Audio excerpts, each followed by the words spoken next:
Bernie Kosar, last guy that the Browns had that, has been considered a franchise quarterback. On Cam Ward and Shedeur Sanders, this from ESPN Cleveland. Like, they could just stay settled. Their feet are settled. They're not moving, and they make perfectly You did that pretty well, Tim. I wasn't as good as them. I actually think they're better at that than me. And in Kevin Stefanski's offense, God, do I like both of those guys. And Wow. I have really high expectations of those two. All right, so let's. I know you wrote an article. Shedeur Sanders and both those guys, I thought handled themselves really well at the combine. I thought both of them sounded like guys that veterans would rally around. You wrote an article about Shedeur saying he was confident he could turn the Browns around. Take us through that. Yeah, so he gets the question, and it was reminiscent of Baker Mayfield in 2018. Got a similar question, gave a similar answer about, hey, I'm the guy to turn around a franchise that's been bad for a long time, a franchise that hasn't had a franchise quarterback in forever. I mean, you mentioned Bernie. And I think that's the attitude you need to have if you're coming into a spot like Cleveland. Now, things have changed since 2018. The Browns are coming off 1-31. Since then, they've been to 2 playoff appearances. But they are 3-14, coming off 3-14. They've won 1 playoff game in the last 3 decades. So I think this is a franchise that could use a quarterback to uplift everything. And that was the impression Sanders gave.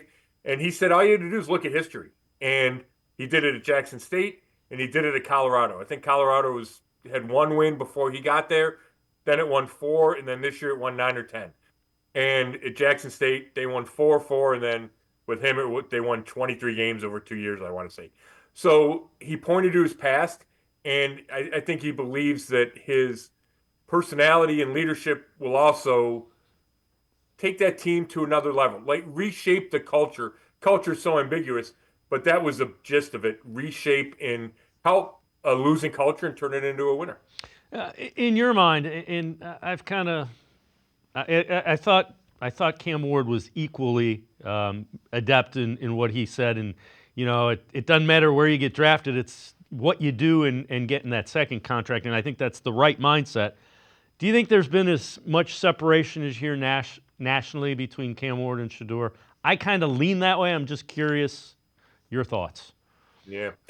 I mean, that's a great question, and to me, that's maybe the question facing the Browns. Now, it doesn't really matter what the separation is across the league or Daniel Jeremiah with NFL Network, right? The separation only matters regarding the Browns.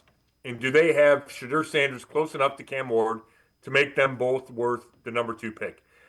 But if you go big picture, and I think if you interviewed 100 people at the scouting combine, I do think there is a significant gap between Ward and Sanders. And I don't know if it should be that way. And, Bernie obviously doesn't feel that way. And I think you can win with both those guys. And they each have different traits that I think are better than the other guy. Cam Ward throws it better. He moves better. Sanders is more accurate, maybe a better decision maker. So I think there's good and bad to both candidates. But I do think just physically, if you look at Cam Ward, that's where he has a significant edge over Sanders. And I think that's why a lot of the evaluators see a gap growing.